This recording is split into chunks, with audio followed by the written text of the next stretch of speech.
Hell no. Give it to somebody else. Double it and pass it to the next person. This is overly corporate. Oh my God.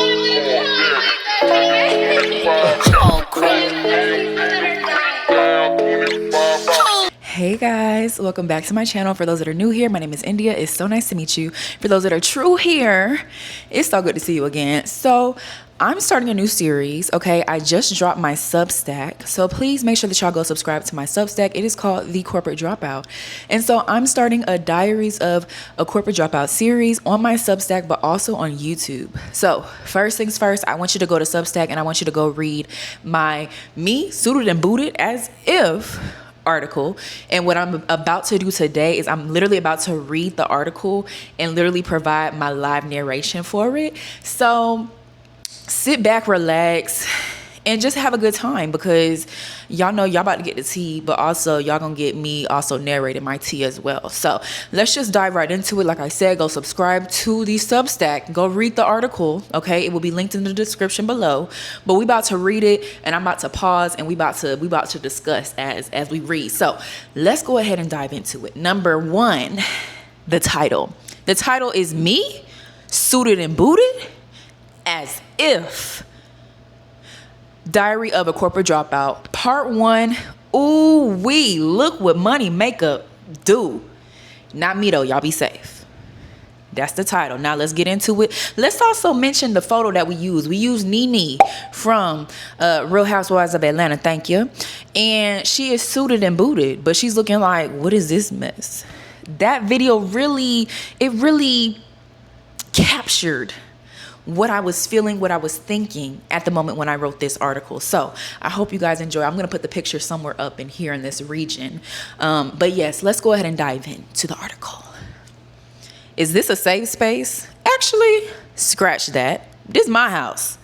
If you're new here, which technically everyone is because this is my third day out here, my name is India, aka The Corporate Dropout.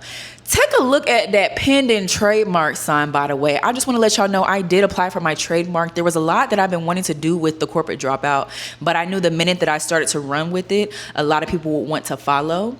So I was like, I need to get this trademarked as soon as possible. So I went ahead and submitted the trademark. So she is pending. So y'all will see The Corporate Dropout with that TM, which means that we got a pending trademark on the way. Thank you. So please, prayers that this goes through and gets processed as it should. All right, let's continue. I'm a 23-year-old multi-hyphenate living life completely by design while documenting what I coined as my corporate to calling journey in real time. Honestly, this whole thing feels like a reality show I didn't audition for, but somehow got cast in. So, welcome to my digital diary where I show you the realities of choosing yourself. Highly organized chaos, infinitely unhinged decisions, bi-weekly mental breakdowns, and Kim K diamond earring tantrums. But don't worry, there's always a side of I think I like this little life to reward me for my troubles. Baby, I'm a certified badass. As my girl Jasmine Flowers always says, shout out to Jasmine Flowers. Entrepreneurship isn't new to me, and neither is blocking out the haters to do exactly what God put in my heart to do. Your girl is very much, in all caps because I'm not playing around, true to this life. I started my first business when I was 14 years old. Now at 23, I have built 3. But this story ain't about my 50-11 businesses. It's about ditching the script I wrote for myself long before I ever stepped foot on FAMU's campus. The one we either write for ourselves or are handed at some point to fulfill the American dream. Graduate high school, go to college or trade school, graduate, for many with debt. Get the offer, start the job, climb the ladder, work 40 plus years, and pray that you see retirement. For most of my life, I was following the earlier parts of that script perfectly. I was the overachiever, straight A's, leadership roles, a steady job since I was 15, and consistent internships starting the summer before college. Baby, I had an internship in high school. I was working at a nonprofit internship in high school. Had an internship first year after freshman year of college. And then I had the same internship year round for sophomore and junior/senior, because y'all know I graduated in 3 years. I had an internship, a consistent internship, consistent employment since before I started college. Okay, let's keep going. Basically, your girl had motion And I very much controlled all the traffic relating to my career and professional development. And I did. By the time I reached my final year of college, my resume looked like the exact kind of resume people tell you to build if you want to succeed in corporate America. Companies were reaching out, opportunities were flooding. From the outside looking in, it seemed like everything was falling perfectly into place. Until March 2024, when that also perfect script started to unravel. Dun dun dun. Cue my theme music. For 2 consecutive years, I interned with a company I genuinely loved, doing exactly what I considered my dream job. And this wasn't just a summer internship either. I had a year-round internship where I was deeply involved in the work and functioned as a full-time employee on intern pay, y'all. I love this job down to the ground. I tell y'all this all the time. I'm okay to speak about it because me and my managers, we like this. I love everybody at that company. It is no bad blood. Y'all will find out later that everybody at the company, they truly loved the work that I was doing. They love me. I love them back. It was just a matter of, the legal team and, what the overarching people in the company. But I had my manager, my manager's manager, my manager's manager's manager, my manager's manager's managers. Baby, they was all rooting for me. But anywho, let's get back to where we were. I was going to say that I worked year round. So my internship was virtual. So I didn't have to report into a specific place. I could work that internship year round. So I practically was a full-time employee because I was clocking full-time hours while I was still in college. All right. So campaigns, strategy, brand work, real responsibility. Naturally, I assumed the next step will be a full-time offer, except that's not what happened. So I feel like as college students, we often assume if we intern, or maybe not all college, maybe it was just me, maybe I was being naive, but I assumed because I had been working for them for so long that I was naturally going to have a position waiting for me at the end. And this was where I learned, and I'm still learning, honestly. I went through the same thing again most recently, and that'll be episode 4 or 5 of the Corporate Dropout series because it's never ending. But you cannot put all your eggs in one basket.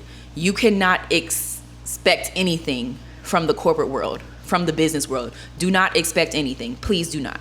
And please don't feel that you are entitled to anything in that space either. I'm not telling you to not dream big, but what I'm telling you is that at the end of the day in corporate, nobody is safe. So make sure that you are casting your net wide. Make sure you are giving yourself a backup plan to your backup plan, and not putting all your eggs in one basket, because that is exactly what I did. I turned down so many different opportunities. I'm not going to list them. I turned down so many different opportunities because I thought I had an opportunity coming from the company that I had been working with for over 2 years. And then there was no job.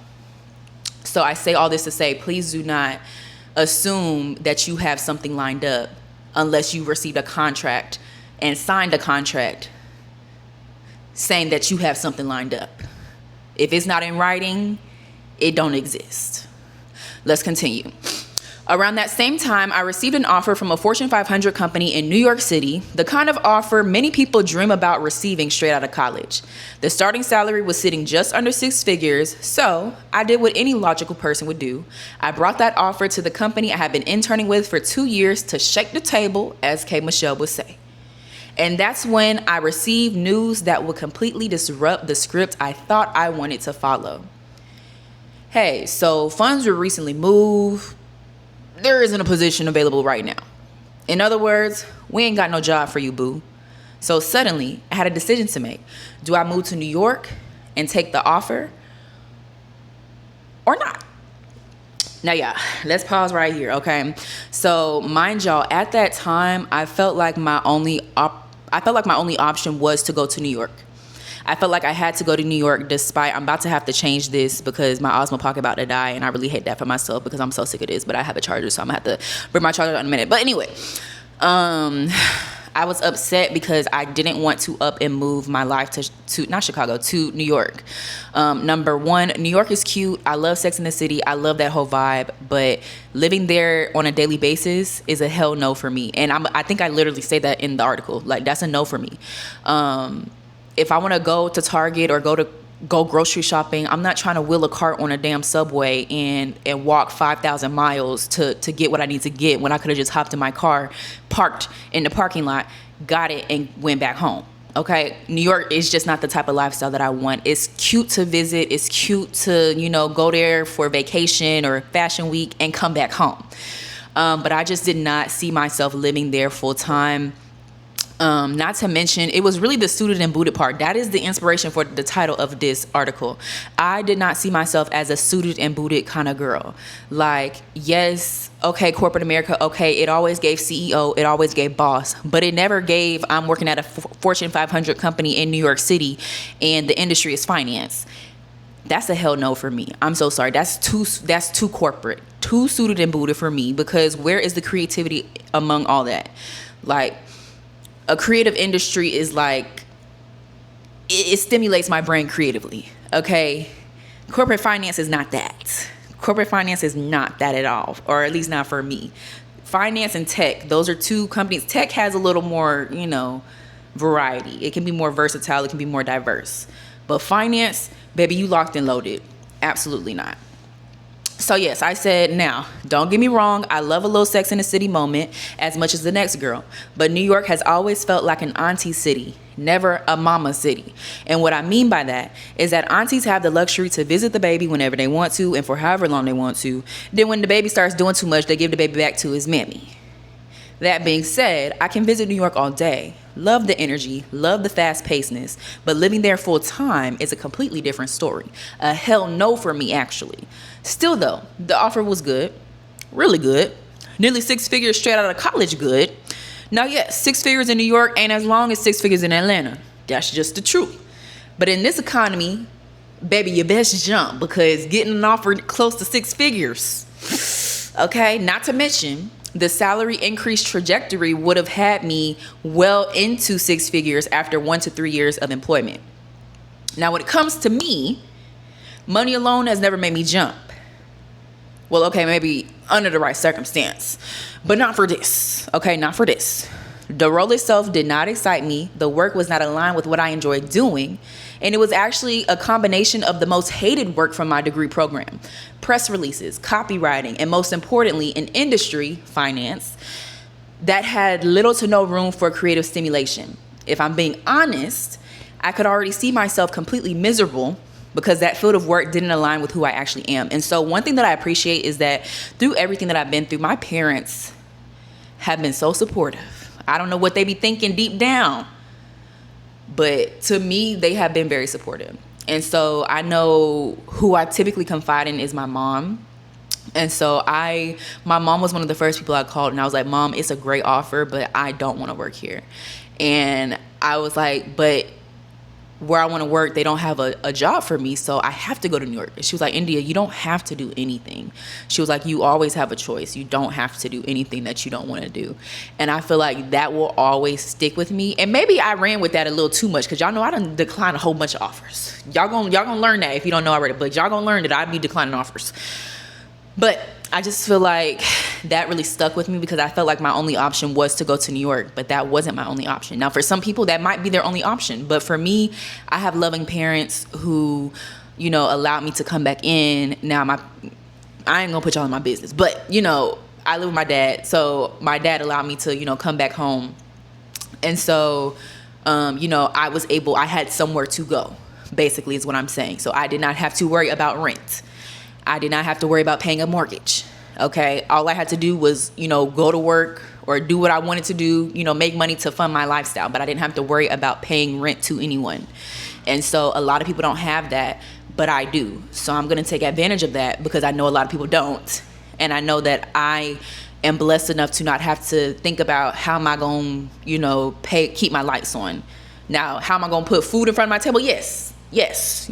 How we gonna eat this week? Yes. But I didn't have to worry about rent. And so that's why that's part of how I'm able to do what I do, is because I have parents that were willing to support me in terms of giving me a place to live. So let's get that clear. But anywho,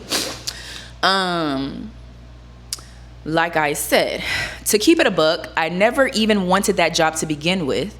I applied because the rookie in me put all my eggs in one basket and needed a hard-hitting leverage. Because, baby, if I can pull a Fortune 500 company like that, then I'm her for real. Now, I already knew I was her, but I just needed to show the company that I was her. And, you know, having a Fortune 500 company offering me a job with a salary that high, oh, baby, I need y'all to double it. If y'all want me to stay, y'all need to do something. Y'all need to do something, make it competitive.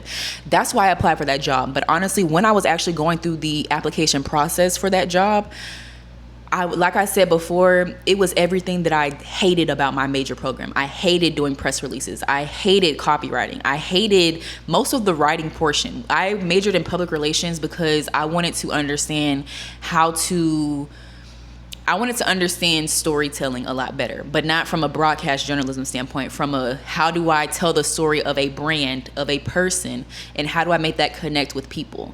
And that's what public relations is. But part of that is press releases and copywriting, and that's what this job was. And when I was going through the interview process, we had to do writing assignments and things like that, and I dreaded all of them because I was like, this is boring. This is not the type of work that I want to do. Like, I will literally be miserable if I have to do this every single day. So yeah, I wanted to put that in there. But I said, anywho, I did something that shocks almost everyone that comes across my story. Declined. And baby, that company was shook, straight baffled. Was it the salary? Was it the relocation stipend? No, ma'am. I'm just a middle-class Gen Z girl living her own life in her own world. That didn't include me catching the train to run girl errands or being suited and booted Monday to Friday. This is overly corporate. Hell no. Let somebody else do it. Give it to somebody else. Double it and pass it to the next person, okay? Okay, so though I never really second guessed myself or the decision I made, I'd be lying if I said I didn't at least weigh my options Gen Z style, okay? On one shoulder, I had my realist voice. On the other shoulder, wait. On one shoulder, I had my realist voice, the one that sounded like every responsible decision I've ever made. On the other shoulder, I had my YOLO voice, the delusional. We didn't say that right either. On the other shoulder, I had my YOLO voice, loud, delusional in the best way, and extremely unbothered by logic, okay? So, you know, declining nearly a 6-figure Fortune 500 company is crazy, India. But then again, I'm only 22 with no kids or debt. But I'm only getting intern pay. But that's better than no pay at all. I could be getting a big girl salary though. But at what cost? I'm literally negative 2 months into adulting and I'm already tired. Okay, that's how I was feeling. Now, I say all this to say, I'm here for a good time, not a long time, baby. Hashtag YOLO. Okay, y'all already know what side I chose. If I knew I chose to stay with the company I love doing the work I love. Why am I not reading this correctly? I knew if I chose to stay with the company that I love, doing the work that I love, that my internship clock would be ticking, which meant it was time to enter the battlefield, also known as the shit job market. And if you've looked for a job recently, you already know it's real rough out here. So for the next 5 to 7 months, I worked hard. Technically as an intern, but in reality, I was doing the work of a salaried employee. By that point, my internship had evolved far beyond the original role. I had gone from working on just one brand to touching more than 5, including the highest growing brands in the company profile, the breadwinners. I was working on all the breadwinning brands on the company's profile. Now, thankfully, I had managers who saw my value. They were actively working behind the scenes to get a position created for me. And if y'all are reading this, I love you, Nikki. Love you, Nikki. Love you, Nikki. Okay. But anywho, while the job market outside was looking like an absolute chaos, I was still holding on to hope that God would work things out internally. And honestly, outside of the job uncertainty, I love this little life. I love the work. I love my team. I love my schedule. I love the flexibility of working remotely. I was even able to take my first international trip to Europe with 2 of my teammates. Life felt really good when I was not thinking about the ticking clock. Then December came. Dun, dun, dun. Insert my cue music. Okay. So one morning, I was finishing a workout at the gym when I saw a message from my manager's manager that said, "Good news, let's chat soon." And baby, my heart immediately left my chest. It left my ass. It left everything. Okay. I immediately scheduled a meeting for later that morning and texted my manager's manager. And I said, "Girl, guess what John just said?" And her response was something along the lines of, "We did it, Joe." Okay. And if you know that phrase, you know exactly what type of energy she was on. Okay. Fast forward, I joined the meeting, and that's when they told me the big news. They were creating a full-time position specifically built around the work I had been doing throughout my internship. The role would combine everything I had touched across all brands I had worked with: campaign strategy, creative direction, influencer marketing, content management, the whole nine. They strongly encouraged me to apply, as the job had literally been posted that morning and interviews would begin soon. When I got off the call, I cried. I had a cry. I had a major cry. And not a cute cry, a Tyrese cry. Because after 10 months of waiting, hoping, and trusting the process, it finally felt like everything was coming together.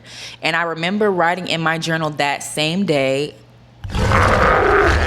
"We did it, Joe." Now, y'all, the job market now is very humbling. Y'all heard me list all my accolades, how my resume looked, resume stacked, okay, experience stacked, involvement stacked, literally. And that job market is very humbling. Okay. So if you are currently in college, please take advantage of still being in college and having connections to, career centers and professors and things like that.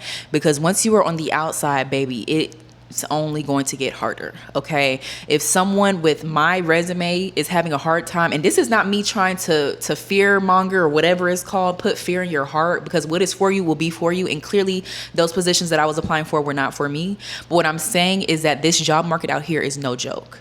So before you decide to up and quit your job, because like I said at the beginning, this is not me telling you to quit your job. Before you decide to up and quit your job, before you decide to up and leave, please make sure that you have a plan in place, especially if you have financial responsibilities. Y'all know I graduated with no debt. I don't got no kids, okay? I don't have no rent that I have to pay.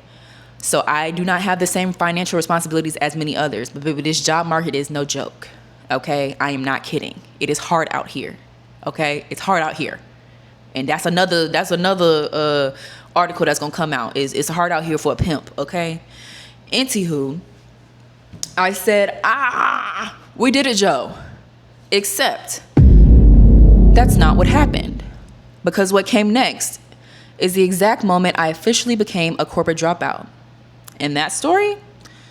Well, that'll just have to wait for the next entry. Until next week, XOXO, the corporate dropout. Pin drop. Baby, I ate the mess up out of that article, okay? So that was entry number 1. I currently have 3 entries written right now, but the story is continuing because things are happening every single day. So this, like I said, this is from my Substack. Yes, my Substack. Make sure you guys subscribe. Make sure you guys share, like, all of those things. For each of my Substack posts, I am going to narrate it on YouTube and have a discussion, because I feel like, it's really brought to life when you can hear it come out of my mouth. Like, reading it is one thing, but I'm very much a visual person. I like to see things and hear things at the same time. So I'm definitely going to narrate my Substack posts, because I feel like a lot of them are based around discussions that need to be had. So we're going to have those discussions here. Okay. So like I said, make sure you guys subscribe to my Substack. Link is in the bio. Make sure you guys follow me on social media at India Synai or at Honest Creative, which is my corporate dropout platform. So that's where I post all of my corporate dropout stuff. So just search the corporate dropout on, Instagram, TikTok, YouTube, all those things, and that page will pull up. And I hope you guys enjoy this video. Make sure you stay tuned for the next one. My next Substack is literally coming out in like 2 days. So by the time this video goes up, that next Substack should already be out. And yeah, y'all, I will see y'all on the flip side. I hope you enjoyed. Make sure you guys like, comment, and subscribe. I love y'all, and bye.